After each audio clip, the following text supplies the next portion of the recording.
सभी पत्रकार बंधुओं को नमस्कार।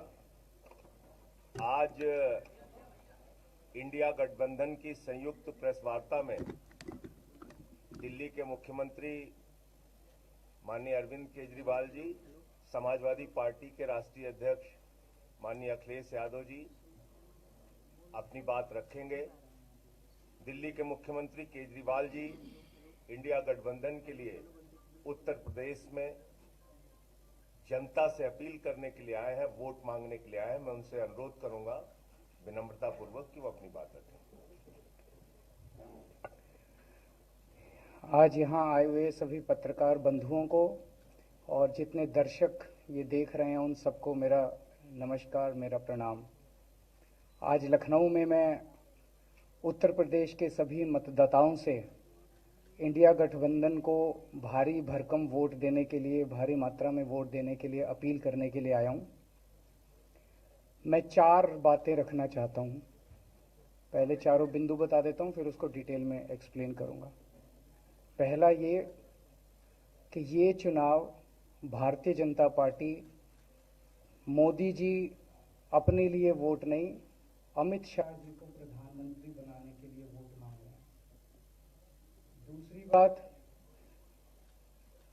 योगी आदित्यनाथ जी को अगर ये लोग जीत गए तो योगी आदित्यनाथ जी को 2 से 3 महीने के अंदर उत्तर प्रदेश के सीएम पद से हटा दिया जाएगा। नंबर 3, इन लोगों की पूरी तैयारी है, अगर ये लोग जीत गए तो संविधान को बदल के SC ST और OBC का रिजर्वेशन खत्म कर दिया जाएगा। और नंबर 4, जो आंकड़े अब देश भर से आ रहे हैं वो ये दिखा रहे हैं कि 4 जून को इंडिया गठबंधन की सरकार बनने जा रही है और NDA को और BJP को बहुत कम सीटें मिलने जा रही हैं। अब मैं अपने सबसे पहले पॉइंट पे आता हूँ। जब 2014 में प्रधानमंत्री बने थे नरेंद्र मोदी जी, तो उन्होंने खुद एक रूल बनाया था कि भारतीय जनता पार्टी के अंदर और उनकी सरकारों में 75 वर्ष से ऊपर कोई भी व्यक्ति होगा तो उसको संगठन में और सरकार में किसी भी पद पे नहीं रखा जाएगा, उसको रिटायर कर दिया जाएगा। और उसका सबसे पहले उस रूल के तहत आडवाणी जी को और मुरली मनोहर जोशी जी को रिटायर किया गया था। और उसके बाद तमाम यशवंत सिन्हा जी, सुमित्रा महाजन जी, कई लोगों को यहाँ टिकट नहीं मिली। कई लोग जो पद पे बैठे हुए थे उनको पद से इस्तीफा दिलवा के उनको हटाया गया। ऐसे कई सारे लोग हैं। तो अब अगले साल 17 सितंबर को प्रधानमंत्री मोदी जी 75 साल के होंगे और मोदी जी ने तय कर लिया है कि अमित शाह जी को वो अपना वारिस बनाएंगे और अमित शाह जी अगले साल 17 सितंबर को देश के प्रधानमंत्री बनाने का उन्होंने तय किया है मोदी जी ने। इसके ऊपर मोदी जी पिछले 1-2 साल से लगे भी हुए हैं, क्योंकि भारतीय जनता पार्टी के अंदर अमित शाह जी के सामने जो जो बाधाएं पैदा कर सकता था नेता, एक एक करके उन सब नेताओं को साइड कर दिया गया, उनका पत्ता साफ कर दिया गया। शिवराज सिंह चौहान को हटा दिया गया, वसुंधरा राजे को हटा दिया गया, डॉक्टर रमन सिंह को हटा दिया गया, देवेंद्र फडणवीस को ख़त्म कर दिया गया, खट्टर साहब को ख़त्म कर दिया गया। एक एक करके सबको ख़त्म कर दिया गया। एक ही शख्स बचे हैं जो अमित शाह जी के रास्ते का कांटा बन सकते हैं। हेलो, आवाज आ रही है? एक ही शख्स हैं जो कि उनके रास्ते का कांटा बन सकते हैं, वो है योगी आदित्यनाथ जी। अब योगी आदित्यनाथ जी को इन्होंने हटाने का पूरा मन बना लिया है और अगर इनकी सरकार बनी तो 2 महीने के अंदर योगी जी को भी उत्तर प्रदेश के सीएम से हटा दिया जाएगा। मैंने दिल्ली में 3-4 दिन पहले ये प्रेस कॉन्फ्रेंस की थी और ये दोनों मुद्दे उठाए थे। जैसे मैंने मुद्दे उठाए थे तो अमित शाह जी ने और उनके कई नेताओं ने अपनी भावना प्रकट की कि नहीं नहीं, मोदी जी को 75 साल में इस्तीफा नहीं देना चाहिए, मोदी जी को 75 साल पूरा कार्यकाल पूरा करेंगे। उन सब की भावनाओं की मैं कद्र करता हूं, क्योंकि अपने नेता के लिए जब भी ऐसी बात होती है तो सब लोग सामने आके बात करते हैं। लेकिन बड़ी बात यह है कि मोदी जी ने ऐसा नहीं कहा कि मैं 75 साल पे इस्तीफा नहीं दूंगा, मैं रिटायर नहीं होऊंगा। उनका अपना बनाया हुआ रूल है और मुझे पूरी उम्मीद है कि मोदी जी का अपना बनाया हुआ रूल है और मोदी जी अपने रूल को फॉलो करेंगे। नहीं तो लोग कहेंगे कि मोदी जी ने ये रूल आडवाणी जी को हटाने के लिए बनाया था, जब अपनी बारी आई तो नहीं। तो मोदी जी इस रूल का फॉलो करेंगे, ये पूरा यकीन है देश के लोगों को कि उन्होंने खुद रूल बनाया तो खुद फॉलो करेंगे। दूसरी बड़ी बात जो हुई कि जब मैंने कहा कि योगी आदित्यनाथ जी को 2 महीने में हटा दिया जाएगा, इस पे अभी तक भाजपा के किसी नेता की टिप्पणी नहीं आई है। 4 दिन हो गए, इसका मतलब ये तो कंफर्म करता है कि उन्होंने पूरी प्लानिंग कर ली है और उनके पक्ष में कोई बोलने के लिए तैयार नहीं है योगी आदित्यनाथ जी के। तो उनका हटना अब लगभग तय है कि योगी आदित्यनाथ जी को उत्तर प्रदेश के सीएम पद से हटाया जाएगा। दूसरी चीज, मैं उत्तर प्रदेश के सभी मतदाताओं को कहना चाहता हूं कि पिछले 4-5 महीने से इन्होंने शोर मचा रखा है, 400 पार 400 पार 400। क्यों? कहते हैं नहीं मोदी जी कुछ बड़ा काम करना चाहते हैं। तो लोगों ने खोद खोद के पूछा, भाई क्या बड़ा काम करना चाहते हैं, कुछ बताओ तो सही। तो उन्होंने नहीं बताया। लोगों ने फिर अंदर से पता किया कि बड़ा काम ये करना चाहते हैं कि देश से रिजर्वेशन खत्म करना चाहते हैं। हम जानते हैं कि इनका जो पूरा इकोसिस्टम है, आरएसएस, बीजेपी, शुरू से ये लोग रिजर्वेशन के खिलाफ रहे हैं। इनकी पूरी की पूरी मानसिकता रिजर्वेशन के खिलाफ रही है। तो मैं सभी लोगों को ये आगाह करना चाहता हूं कि ये बड़ा काम इनको 400 पार इसीलिए चाहिए क्योंकि ये रिजर्वेशन खत्म करना चाहते हैं। संविधान को, बाबा साहब अंबेडकर ने जो संविधान बनाया था, उस संविधान को ये तार तार करना चाहते हैं। पूरे देश भर से अब जो ट्रेंड आ रहे हैं, वो ट्रेंड ये दिखाते हैं कि भारतीय जनता पार्टी को 250 से भी नीचे, मेरे हिसाब से 220 के आसपास, 3-4 दिन पहले भी मैंने कहा था, 220 से कम सीटें इनकी आती हुई नजर आ रही हैं।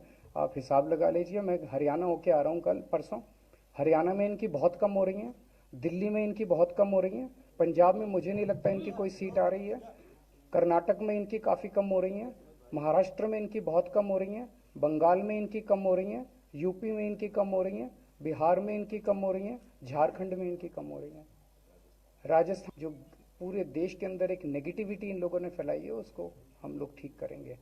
मैं अंत में उत्तर प्रदेश के सभी लोगों को अपील करना चाहता हूं कि इंडिया गठबंधन के, यहाँ पे सपा और कांग्रेस का गठबंधन है, इंडिया गठबंधन का जो जहां से कैंडिडेट है उसको भारी मात्रा में वोट देकर आप सब लोग जिताइए। अब मैं निवेदन करूंगा समाजवादी पार्टी के राष्ट्रीय अध्यक्ष माननीय अखिलेश यादव जी से कि वक्तव्य बात। आदरणीय अरविंद केजरीवाल जी का मैं धन्यवाद देता हूं। उन्होंने बहुत महत्वपूर्ण बातें आपके सामने रखी हैं। जो देश का माहौल है और 4 चरणों में भारतीय जनता पार्टी चारों खाने चित्त हो चुकी है और उनके आंसुओं की नदी उफान में है। भारतीय जनता पार्टी जो 400 पार का नारा दे रहे थे, अब समझ में आया है 4 चरणों के बाद। वो बात तो ठीक है कि आरक्षण पे सबसे पहले हमला करेंगे, लेकिन 400 पार नारा इसीलिए दे रहे हैं कि 543 में 400 के बाद वो सीटें देख रहे हैं, तो वो केवल 143 बन रही हैं। तो वो स्वयं स्वीकार कर रहे हैं कि 143 से ज्यादा वो सीटें जीतने वाले नहीं हैं, क्योंकि 400 पार सीटें 143 ही बनती हैं और 140 करोड़ की जनता इस बार इन्हें 140 सीटों के लिए भी तरसा देगी। ये यूपी, दिल्ली और पंजाब ये 99 सीट के खेल में ही उलझ जाएंगे। यहां कुछ इन्हें हासिल होने वाला नहीं है। रोटी कपड़ा और मकान की तो लड़ाई हम लोग लड़ेंगे, लेकिन रोटी कपड़ा और मकान से पहले हमें संविधान बचाना है। संविधान बचेगा तो लोकतंत्र बचेगा और बाबा साहब भीमराव अम्बेडकर जी का दिया हुआ संविधान ये हमें अधिकार, हमें न्याय दिलाता है। भारतीय जनता पार्टी की इस साजिश को आम लोग समझ गए हैं और इस बार सबसे बड़ी हार भारतीय जनता पार्टी की होने वाली है। अभी तक तो हम ये कहते थे कि ब्रह्मांड का सबसे बड़ा झूठ बोल रहे हैं। अब लग ये रहा है हारने के बाद ये ब्रह्मांड का झूठ का विद्यालय खोलेंगे, यूनिवर्सिटी खोलेंगे और वाइस चांसलर और डीन पहले से ही रिटायर होकर के वहां अपने आप नियुक्त हो जाएंगे। इसलिए देश को बचाने के लिए आदरणीय अरविंद केजरीवाल जी आए हैं, हम लोगों का सहयोग और मदद करने के लिए आए हैं। मैं इनका धन्यवाद देता हूं। और आप पार्टी, इंडिया गठबंधन, समाजवादी पार्टी, हम सब मिलकर के भारतीय जनता पार्टी को हटाने जा रहे हैं।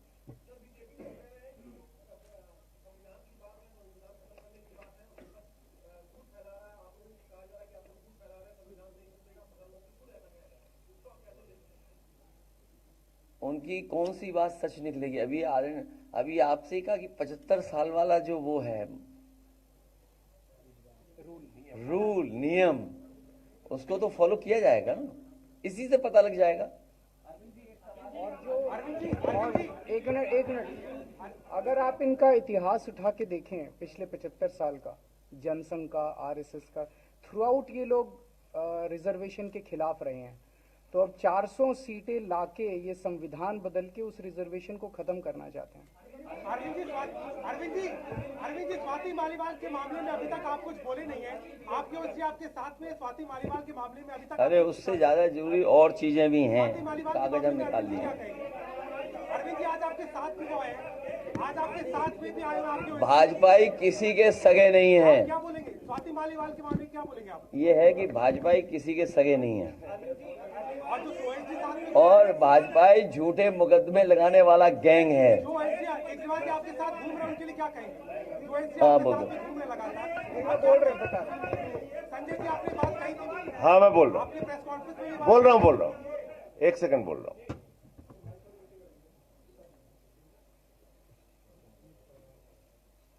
सब लोग, पूरा देश हतप्रभ है, दुखी है, आज तक पीड़ित है। मणिपुर के अंदर एक कारगिल योद्धा की पत्नी को निवस्त करके घुमाया गया, सैकड़ों महिलाओं के साथ दरिंदगी हुई, भारत के प्रधानमंत्री खामोश रहते हैं। हजारों महिलाओं के साथ प्रज्वल रवन्ना ने बलात्कार किया, दरिंदगी की, मां की उम्र की महिलाओं के साथ। प्रधानमंत्री कहते हैं ये भारत को मजबूती देगा, इसी को वोट देना। ये भारत का भविष्य है प्रज्वल रवन्ना, उसको भगा दिया जाता है बीजेपी के द्वारा। पहलवान बेटियां जब जंतर मंतर पे लड़ रही थीं न्याय मांगने के लिए, तो यही स्वाति मालीवाल जो महिला आयोग की अध्यक्ष थीं, रात में उनके समर्थन में गई थी, पुलिस के लोगों ने घसीट के मारा था। हमने देखा यहीं उत्तर प्रदेश के अंदर कुलदीप सेंगर के मामले में, हाथरस के मामले में, देश के प्रधानमंत्री खामोश रहते हैं, एक शब्द नहीं बोलते। आम आदमी पार्टी हमारा परिवार है, पार्टी ने अपना रुख साफ कर दिया है और मैं चाहता हूं जितने विषय मैंने आपके सामने रखे हैं, देश के प्रधानमंत्री और भारतीय जनता पार्टी को जवाब देना चाहिए। स्वाति मालीवाल के मामले में जवाब देना, जब वो पहलवान बेटियों के लिए जंतर मंतर पे न्याय मांगने गई थी स्वाति मालीवाल जी, उस समय घसीट के मरवाया पुलिस वालों से। तो इसलिए इस पे राजनीतिक खेल ना खेलें, मैं सिर्फ इतना कहना चाहता हूं। धन्यवाद। लेकिन क्या